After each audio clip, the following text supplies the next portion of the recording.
Bonjour, alors dans ce deuxième exercice, nous allons voir comment faire des logos avec des formes géométriques. Vous pouvez voir sur cette page que vous avez pas mal de logos qui vont simplement utiliser un carré ou qui vont utiliser simplement des ronds, comme ici sur Target ou sur TripAdvisor. Vous avez des logos qui vont utiliser plutôt des rectangles, plutôt ces espèces de formes de badge, un peu en étoile ou ici une étoile, des ovales. Et vous pouvez également avoir des logos qui vont plutôt utiliser des triangles, comme ici le logo Caterpillar. Donc en fait, c'est important de savoir faire ces formes géométriques avec Illustrator. Et ça va être l'objet de ce deuxième tutoriel. Donc on va retourner sur Illustrator. Ici, on avait notre premier exercice. Donc je vais dézoomer. Et le premier truc qu'on va faire, c'est qu'on va créer une nouvelle page pour l'exercice 2. Donc pour créer une nouvelle page, vérifiez toujours que vous êtes bien dans les indispensables classiques en termes d'espace de travail. Vous avez cet outil qui s'appelle l'outil plan de travail. Vous le sélectionnez, vous mettez par-dessus la première page et vous appuyez sur la touche Option de votre Mac ou la touche Alt sur un PC. Et ensuite, vous allez comme ça faire un glisser-déposer en maintenant le doigt appuyé sur Option. Et vous pouvez aussi appuyer sur Shift, enfin sur la touche Maj pour rester bien aligné. Comme ça vous permet, d'éviter de décaler comme ça. Quand j'appuie sur ma touche Maj, je suis bien aligné ici. Donc ensuite, je lâche ma souris et ensuite je lâche les doigts du clavier. Donc là, par défaut, ça m'a fait une deuxième page avec exactement le même contenu. Ça revient à faire une sorte de copier-coller de la première page. Donc ensuite, je vais prendre mon outil texte ici. Je vais simplement venir changer et mettre exercice 2. Et ici, je vais taper logo avec forme géométrique. Alors pour vous montrer en fait, donc là je vais sélectionner ça, je vais effacer, puisque ça c'était le truc de l'exercice d'avant. Hop, j'efface également les repères en sélectionnant avec ma flèche noire, et puis avec le clavier en fait j'appuie sur la touche effacer du clavier. Différents logos qui utilisent des formes géométriques. Donc je vous ai dit que moi j'ai un dossier dans lequel j'ai sauvegardé en fait plein de logos. J'ai appelé ça bibliologo. Ici, si je fais orange, dans bibliologo, j'ai mon logo orange. Donc ici, on a un logo qui est très grand. Donc là, je réduis la taille avec la flèche noire. On a un logo orange qui utilise donc un carré. Ensuite, je vais prendre le logo national géographique. Alors, toujours dans OneDrive, dans les bibliologos, je vais aller chercher national géographique. Ici, je le place, donc toujours pareil, ils sont très grands. Je vais réduire la taille. Toujours quand vous réduisez la taille avec la flèche noire, pensez à appuyer sur la touche Maj de votre clavier pour garder les proportions. Ensuite, je vais aller chercher un autre logo qui... Donc tous ces logos, en fait, je les ai récupérés sur Google Images et j'ai sauvegardé ensuite sur mon ordinateur. Donc vous pouvez faire la même chose, faire une bibliothèque de logos comme ça. Ensuite, je vais regarder le logo Target. Logo Target, ici. Hop, je viens le placer. Je réduis la taille. Je le mets ici. Voilà. Ensuite, je vais aller chercher importer. Je vais aller chercher le logo. Biblio logo. Après Target, je vais aller chercher le logo Caterpillar. Logo 4, logo Caterpillar en entier. On va prendre la version en entier. Hop, je réduis toujours la taille un petit peu. Donc là, on a un logo qui utilise un triangle. Et enfin, je vais regarder le logo Mattel, qui a une forme un petit peu différente. Hop, logo Mattel, bibliologo. Hop, logo Mattel. Voilà. Cette espèce de forme de badge. Alors, on va regarder rapidement comment faire ces différentes formes géométriques, puisqu'en fait, souvent les logos vont utiliser des formes de ce type-là, des formes très simples, très géométriques. Et vous allez voir, c'est très facile à faire sur Illustrator. Donc, pour faire ce type de forme, vous avez un outil ici qui s'appelle l'outil rectangle. Cet outil, en fait, si vous cliquez dessus et que vous maintenez le clic, vous allez voir qu'il y a d'autres formes géométriques qui sont proposées par défaut. Alors, pour faire un carré, vous allez sélectionner l'outil rectangle et si vous glissez déposer comme ça, ça vous fait une forme libre en fait, de type rectangulaire. Maintenant, si vous voulez faire un carré parfait, vous appuyez sur la touche majuscule de votre clavier et là en fait, ça va faire un carré parfait de la taille que vous voulez. Donc là, je fais un carré, je viens m'aligner sur celui d'orange et je vais faire la même forme que celui d'orange. Si maintenant, je veux sélectionner la couleur d'orange, j'ai ici un outil pipette et je peux venir cliquer sur orange pour appliquer la même couleur à mon carré. Donc pour que ça marche, il faut bien sûr sélectionner mon carré avant avec la flèche noire. Je vérifie que mon carré est sélectionné, je prends l'outil pipette et ensuite je vais chercher une couleur ici dans le logo orange. Et après, j'aurai plus qu'à prendre mon outil texte et à taper orange ici avec une police sans empattement. Donc ça, c'est la première forme géométrique. Pour faire un rectangle de ce type-là, on va prendre encore une fois l'outil rectangle. Alors, je vais désélectionner ici mon carré. Je prends l'outil rectangle.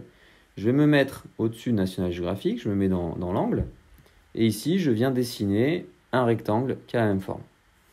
Je vais déplacer mon rectangle au-dessus.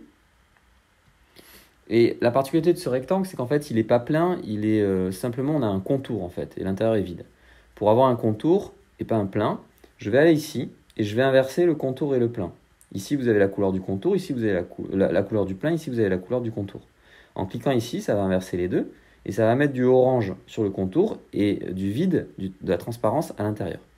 Ensuite, pour augmenter la taille du contour, je vais aller ici dans mon menu contour et je vais augmenter la taille pour avoir un contour à peu près la même épaisseur que National Geographic. Et enfin, pour appliquer la couleur jaune à ce contour, je clique là-dessus pour sélectionner le contour.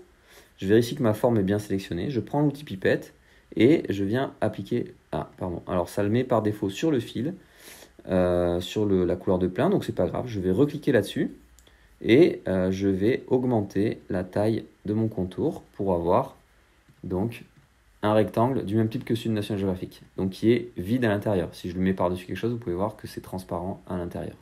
Et ensuite, j'ai plus qu'à taper le nom de la marque sur le côté. Maintenant, pour ce qui est des ronds, comme dans Target, je vais prendre mon outil forme géométrique et je vais prendre l'outil ellipse. L'outil ellipse, en fait, si je dessine librement, ça me fait une forme elliptique libre, en fait, que je peux dessiner comme je veux. Si maintenant je veux faire un cercle parfait, c'est comme pour le carré, je vais appuyer sur la touche majuscule de mon clavier et ça va contraindre en fait la forme pour que ça fasse un cercle parfait. Donc là, pour faire target, vous pouvez voir que vous avez un cercle qui va avoir uniquement un contour. Donc je prends la pipette, je vais appliquer la couleur rouge de target. Je vais me mettre au-dessus.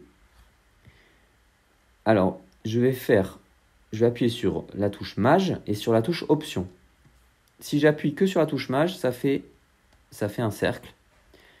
Ce qui est intéressant si j'appuie sur la touche Option en même temps, c'est que ça fait grandir mon cercle de façon... ça le fait grandir partout en même temps. Donc en fait, si ici, je viens me positionner au milieu de Target, peut-être ce que je vais faire, je vais baisser l'opacité. Comme ça, on va voir un petit peu mieux ce que je fais. Si je viens me mettre au centre de Target, du cercle de Target,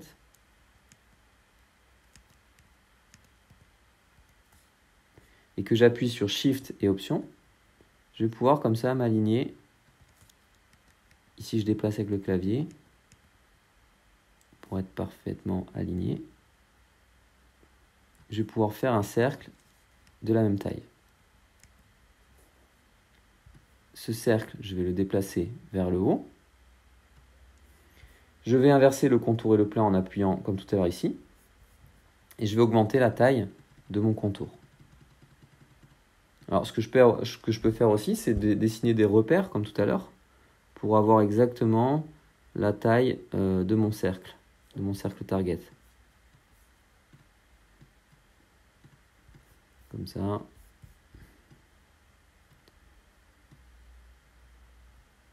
Hop, je sais que je vais être à peu près aligné. Ici, je mets un deuxième repère. Voilà, je mets mon cercle ici au milieu. Donc là, il est trop grand. Donc je vais venir appuyer sur les deux touches Shift et Alt ou Option de mon clavier. Voilà. Et ensuite, ici, peut-être qu'il faut que je décroît un peu la taille du cercle. Voilà. Et si je veux retrouver ma couleur rouge, je mets de nouveau 100% d'opacité. Et ensuite, ici, vous avez un deuxième cercle qui, cette fois-ci, est plein. Donc là, même chose, je me mets au milieu. Pardon. Je me mets au milieu du cercle, j'appuie sur Shift Option. Je viens grandir mon cercle. Sauf que là, du coup, je veux seulement du fil. Donc même chose, je vais me mettre dans une autre couleur pour voir la taille de mon cercle. Et je vais essayer de faire un cercle à peu près de la même taille. Voilà, donc là, je suis pas trop mal. Une fois que j'ai mes deux cercles, je le sélectionne. Je le mets en haut, à l'intérieur du premier. Et ce que je vais faire, donc je remets la couleur rouge avec la pipette. Ce que je vais faire, je vais être sûr que ces deux cercles ils sont parfaitement alignés. Donc je sélectionne le premier, je sélectionne le deuxième. Et ici, vous avez des outils d'alignement. Donc je vais prendre aligner sur un objet clé. Je vais les centrer entre eux, comme ça, verticalement. Et je vais les centrer entre eux, horizontalement. Et là, je suis certain que j'ai deux cercles qui sont parfaitement alignés. Donc si je fais passer un repère, vous voyez quels sont les centres de mes cercles qui sont parfaitement alignés, horizontalement et verticalement. Hop. Voilà. Donc voilà comment on fait des cercles. Alors ensuite, pour faire un triangle, la façon la plus simple, ça va être d'utiliser un autre outil qui est l'outil plume. L'outil plume, ça permet de dessiner des formes géométriques de façon libre. À chaque fois que je vais cliquer sur l'outil, ça va faire un point. Et comme ça, je peux dessiner n'importe quelle forme de façon libre. Ça fait un point et un angle. À chaque point, je vais avoir un angle. Donc du coup, pour dessiner un triangle, je vais mettre un contour beaucoup plus fin, de 1. Je vais prendre mon outil plume, et puis je vais me mettre ici aux angles. Je clique une fois au premier angle, une fois au deuxième angle, une fois au troisième angle, et ici je viens fermer ma forme. Quand vous revenez sur le point de départ, vous voyez que ça met un petit O sur la plume, donc c'est important de bien recliquer sur le premier point pour fermer votre forme. Une fois que vous avez fait ça, je peux inverser ici. Donc là j'ai un triangle rouge. En fait, le truc de Caterpillar, c'est que c'est un triangle jaune avec un contour blanc autour. Donc si je veux faire la même chose, je vais ici appliquer une couleur blanche au contour. Donc je sélectionne le contour et je dis mon contour est blanc. Et je vais venir augmenter la taille de mon contour. Vous pouvez voir que quand j'augmente la taille de mon contour, ça réduit la taille du triangle à l'intérieur. Pour contrôler ça, je peux aller dans le menu contour et aligner mon contour plutôt vers l'extérieur du tracé. Voilà. De cette façon, le contour blanc, en fait, il part vers l'extérieur et non pas vers l'intérieur, vous voyez? Si je le mets par-dessus le jaune, donc là on voit qu'il est beaucoup trop épais, donc je vais venir diminuer la taille du contour de façon à avoir un triangle similaire pour Caterpillar. Et maintenant, si je veux récupérer la couleur jaune de Caterpillar, je me mets bien ici sur le fil, je prends ma pipette et je vais appliquer du jaune. Alors du coup, le problème c'est que par contre, comme j'ai fait ça, ça m'a enlevé mon contour blanc. Donc il faut que je remette du blanc ici et que je vienne augmenter la taille. Alors je sais plus, ouais, 4 c'est pas mal. Voilà, donc là on a une forme équivalente. Si je la mets par-dessus quelque chose de coloré, on voit bien qu'on a un triangle jaune avec un contour blanc. Donc voilà pour Caterpillar. Maintenant, dernière forme géométrique, un petit peu bizarre. Comment on fait ce genre de badge avec des petits picots? Alors ici, vous allez prendre de nouveau. On va prendre la pipette, on va sélectionner le rouge de Mattel. On va prendre un cercle, on va dessiner un cercle ici. Shift, Option. Voilà, je dessine mon cercle. Et ensuite, je vais aller dans Effet, Distorsion et Transformation, Zigzag. Et ici, automatiquement, ça va me faire comme une petite étoile. Et je peux en fait déterminer combien je veux de picots en jouant avec les éléments ici, les informations ici. Et je peux aussi déterminer la taille. Donc là, je veux des picots plus petits. Donc je vais baisser à 5. Et par contre, je veux plus de picots dans ma forme. Donc je vais venir augmenter ici. Donc j'augmente la valeur avec le clavier jusqu'à avoir un nombre de picots très important comme dans le logo Mattel. Là, la taille est encore un peu trop grande. Donc je vais baisser à 4 pixels. Ouais, 4 pixels, on est pas mal. Voilà. Voilà comment vous faites ce type de forme. Vous pourriez aussi utiliser cet effet pour faire une forme plus comme ça, avec des arrondis et non pas des picots. Donc là, par exemple, si je vais baisser, vous pouvez voir que ça fait une forme de badge, un petit peu comme un cachet de cire, par exemple. Et je peux augmenter aussi la taille, et ça va faire quelque chose de différent. Donc voilà un petit peu comment on peut jouer avec ce type de forme et d'éléments. Ok, je vais repartir sur la forme de Mattel. Donc on avait dit 4 pixels. Et après, augmentation du nombre d'inflexions par segment. Voilà, 18, c'est pas mal. Je fais OK. Et donc la même chose, j'aurais plus qu'à inscrire Mattel à l'intérieur de cette forme pour refaire le logo. Donc voilà pour les différentes techniques en fait de forme géométrique. Il y a un dernier outil en fait qui est un petit peu difficile à utiliser, qui est l'outil étoile.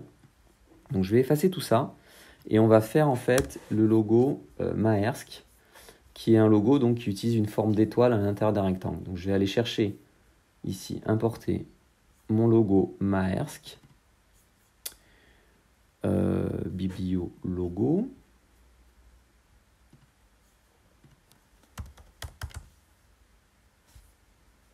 Bibliologo, logo Maersk. Hop, je le mets ici. Je viens réduire la taille avec ma flèche noire, toujours en appuyant sur la touche Maj de mon clavier. Voilà.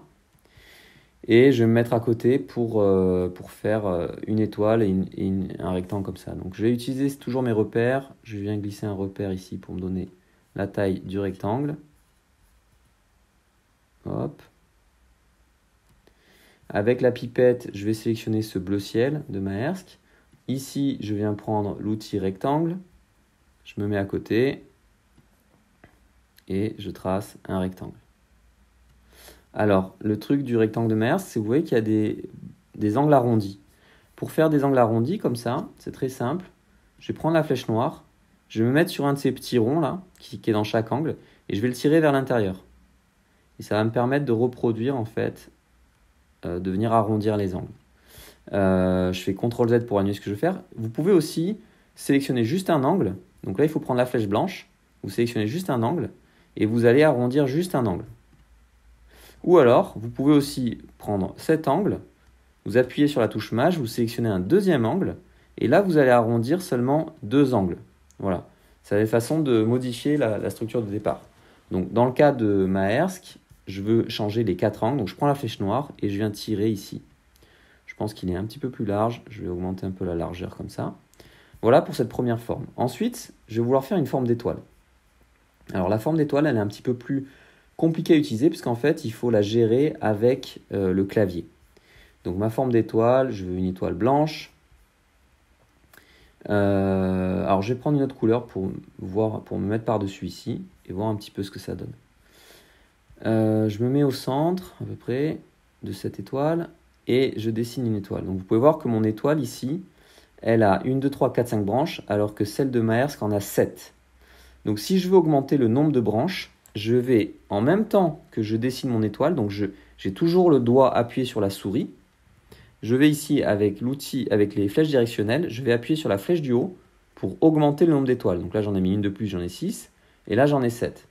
Donc là, j'ai le même nombre d'étoiles que Maersk. Si je veux diminuer le nombre de pics, je vais utiliser les flèches directionnelles et appuyer vers le bas pour avoir jusqu'à un triangle 3 étoiles, 3 branches. Et là, ici, 7 branches. Donc, vous utilisez les flèches directionnelles pour déterminer le nombre de pics de votre étoile. Ensuite, vous pouvez voir qu'elle n'a pas le même rayon, mon étoile. Pour changer le rayon de mon étoile, vous restez toujours appuyé sur la souris. Vous allez appuyer sur Options sur votre clavier. Et lorsque j'appuie sur Options, vous pouvez voir que ça a changé en fait la structure de mon étoile. Donc d'ailleurs, j'ai dit une bêtise, ça va être Contrôle en fait. Non, ça va être Shift Option. Non, Commande. Ah voilà. Pardon. Donc en fait, pour avoir le contrôle du rayon de votre étoile, il faut appuyer sur la touche, toujours quand vous avez toujours le doigt sur la souris. Quand vous dessinez votre étoile, vous appuyez sur la touche Commande pour un Mac ou Contrôle pour un PC de votre clavier. Et là, si je tire, ça va faire des picots beaucoup plus pointus, si je tire vers l'extérieur. Et si je tire vers l'intérieur, ça va faire des picots beaucoup moins pointus. Donc ici, j'essaie de me régler pour avoir quelque chose de similaire à Maersk. Hop. Et je lâche quand je suis content de la forme que j'ai obtenue. Donc en l'occurrence, ça ne va pas puisque mes picots ne sont pas assez pointus. Donc je vais effacer cette forme. Alors, ce que je vais faire, je vais mettre des repères. Je vais prendre les repères ici pour me donner un repère en largeur. Ça me donne la largeur de l'étoile. Ici, je vais mettre des repères pour avoir la hauteur de mon étoile. Et je vais mettre également des repères pour avoir le rayon de mon étoile. Donc en gros, la profondeur des picots. Voilà, donc là j'ai mes repères. Je prends mon outil étoile. Je me mets à peu près au milieu. Je vais prendre une couleur différente. Voilà, je me mets à peu près au milieu. Je trace mon étoile, donc j'ai à peu près 7 branches. Et donc maintenant je vais appuyer sur Commande pour venir régler un petit peu le rayon. Voilà, je règle la taille.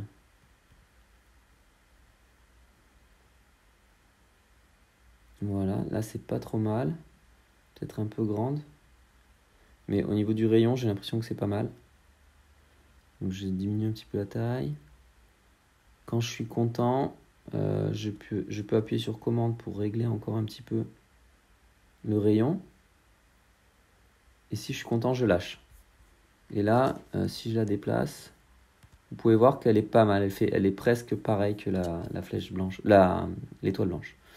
Donc en fait, j'ai plus maintenant qu'à la sélectionner, à venir la mettre ici. Je la mets en blanc. Je vais sélectionner mon étoile, j'appuie sur Maj, je sélectionne en même temps le rectangle bleu, aligné sur un objet clé, centré et centré horizontalement. Voilà. Donc là, j'ai reproduit le même symbole. Maintenant, je vais essayer de trouver une police de caractère qui ressemble à celle de Maersk. Donc une police sans empattement, avec des caractères assez carrés. Donc pour faire ça, je vais aller dans Creative Cloud et je vais chercher des polices ici. Rechercher plus de polices. Ça va ouvrir le site Adobe Font. Alors, de mémoire, vous pouvez chercher par catégorie en allant dans sans sérif, mono par exemple. Des sans sérif mono, c'est des caractères qui font la même largeur. Et là, vous pouvez essayer de trouver une police qui ressemble à celle de Maersk. De mémoire, une qui était pas mal, c'est une police qui s'appelait Factoria. Hop.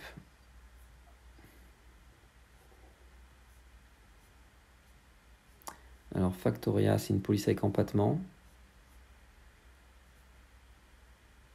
Donc c'était pas Factoria, c'était Industrie, qui est sans empattement et un petit peu rectangulaire. Donc je vais taper ici Industrie.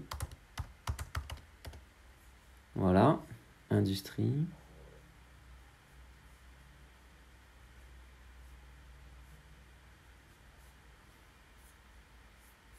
Et je vais activer les 15 fontes. Comme ça, je pourrai utiliser toutes les fontes des différentes graisses dans Illustrator. Je retourne dans Illustrator, les 15 polices ont été activées. Je prends mon outil texte et je vais aller chercher Industrie. Je vais prendre Industrie Bold. Je vais ouvrir mon menu caractères et je vais mettre en lettres capitales. Et enfin, je vais taper Aitor. Donc le nom de ma marque, le nom de mon chien à la place de Industrie. Je vais m'aligner sur la taille d'Aitor, sur la taille qui est donnée par les repères. Et je vais venir le centrer comme ça. Il est encore un peu petit.